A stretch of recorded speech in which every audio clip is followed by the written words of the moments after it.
ક્યારેય વિચાર્યું છે કે આપણા શરીરની અંદર એક નાનકડો પણ સુપર એફિશિયન્ટ રિસાયકલિંગ પ્લાન્ટ 24 કલાક કામ કરતો રહે છે?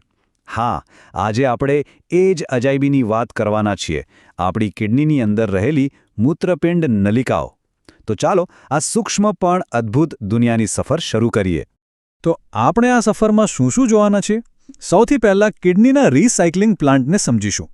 પછી પીસીટી, હેનલીનો પાશ અને ડીસીટી જેવા અલગ અલગ વિભાગોની મુલાકાત લઈશું. છેલ્લે સંગ્રહણ નલિકામાં શું થાય છે એ જોઈને આખી પ્રક્રિયાની સમીક્ષા કરીશું. ઓકે, તો વિચારો કે કિડની એક સુપર ફિલ્ટર છે જે લોહીમાંથી કચરો સાફ કરે છે. પણ આ પ્રક્રિયામાં કચરા સાથે ઘણી કામની વસ્તુઓ પણ ગળાઈ જાય છે. બસ અહીંથી જ મૂત્રપિંડ નલિકાનું અસલી કામ શરૂ થાય છે.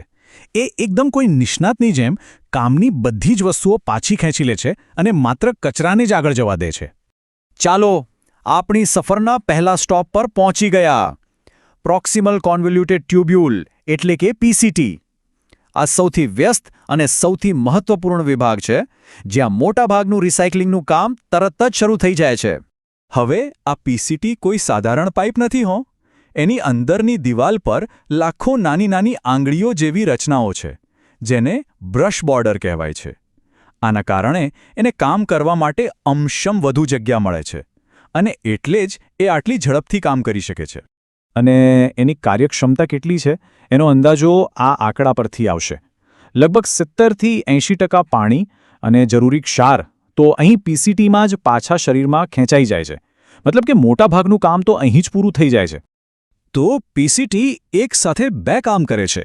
એક તરફ એ ગ્લુકોઝ અને એમિનો એસિડ જેવા બધા જ પોષક તત્વો અને મોટાભાગનું પાણી અને ક્ષાર પાછું ખેંચી લે છે, અને બીજી તરફ એ હાઇડ્રોજન આયન અને એમોનિયા જેવા બિનજરૂરી તત્વોને સક્રિય રીતે પ્રવાહીમાં પાછા ધકેલી દેશે. ખરેખર અદ્ભુત છે. હવે આપણી ગાડી એક ખાસ યુ આકારના વળાંક પર આવે છે. આ વિભાગનું નામ છે હેનલેનો પાશ, અને આ પાણી અને ક્ષારના સંતુલનનો માસ્ટર છે. આની રચના જ એટલી હોશિયારીથી કરવામાં આવી છે. એની બે બાજુઓ છે, એક નીચે જતી ભુજા અને એક ઉપર આવતી ભુજા. અને મજાની વાત એ છે કે બંનેના ગુણધર્મો એકબીજાથી બિલકુલ વિરુદ્ધ છે. ચલો જોઈએ કે આ કામ કઈ રીતે કરે છે.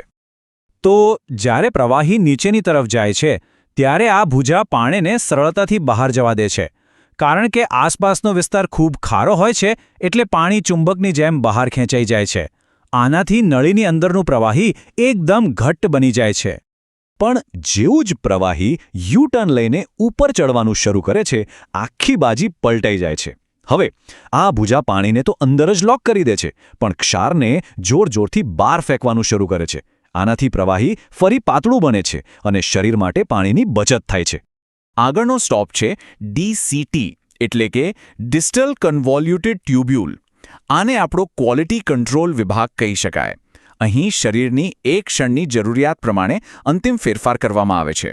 જુઓ, પીસીટી તો હંમેશા કામ કરતું રહે છે, પણ ડીસીટી ખૂબ જ સ્માર્ટ છે. તે શરતી પુનઃશોષણના સિદ્ધાંત પર કામ કરે છે. મતલબ કે જો શરીરને જરૂર હોય તો જ તે પાણી અને સોડિયમ પાછું ખેંચશે, નહીંતર નહીં. અને આ બધું હોર્મોન્સના કંટ્રોલમાં હોય છે. તો ડીસીટીનું કામ એકદમ ચોકસાઈવાળું છે. એ જરૂર મુજબ સોડિયમ અને પાણી પાછું લે છે, લોહીનું પીએચ બેલેન્સ જાળવવા બાયકાર્બોનેટને શોષે છે અને વધારાના પોટેશિયમ અને હાઇડ્રોજનને બહાર ફેંકી દે છે. એકદમ પરફેક્ટ ફાઇન ટ્યુનિંગ. અને હવે આપણે આવી પહોંચ્યા છીએ આપણા રિસાયકલિંગ પ્લાન્ટના છેલ્લા તબક્કામાં, સંગ્રહણ નલિકા. કચરાને અંતિમ રૂપ આપતા પહેલા પાણી બચાવવાની આ છેલ્લી તક છે. આ ચાર્ટ એકદમ સ્પષ્ટ રીતે બતાવે છે કે અહીં શું થાય છે. જ્યારે પ્રવાહી આ નલિકામાં પ્રવેશે છે ત્યારે તેમાં હજુ પણ ઘણું પાણી હોય છે, પણ અહીંથી પસાર થતાં મોટાભાગનું પાણી પાછું શરીરમાં શોષાઈ જાય છે, જેથી એકદમ ઘટ્ટ મૂત્ર બને અને શરીરનું પાણી સચવાઈ રહે. અને અહીં એક રસપ્રદ વાત છે. જે યુરિયા ખરેખર તો કચરો છે, એમાંથી થોડોક જથ્થો આ નલિકા જાણી જોઈને બહાર જવા દે છે. શા માટે? કારણ કે આ યુરિયા જ હેનલેના પાશને બરાબર કામ કરવા માટે જરૂરી ખારાશ જાળવવામાં મદદ કરે છે. મતલબ કે કચરાનો પણ કેવો અદ્ભુત ઉપયોગ. તો આ હતી આપણા કિડનીના રિસાયકલિંગ પ્લાન્ટની આખી સફર. ચલો હવે એકવાર ફટાફટ આખી એસેમ્બલી લાઇન પર નજર કરી લઈએ. આ કોષ્ટક આખી વાતનો સાર છે.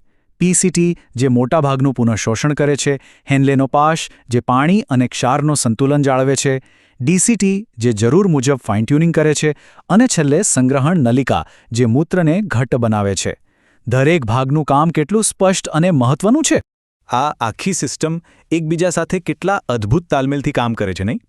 પણ એ વિચારવા જેવું છે કે જો આ નાજુક સંતુલનમાં જરા પણ ગડબડ થાય તો શરીર પર એની શી અસર થતી હશે? આશા છે કે કિડનીના આ રિસાયકલિંગ પ્લાન્ટની સફરમાં મજા આવી હશે.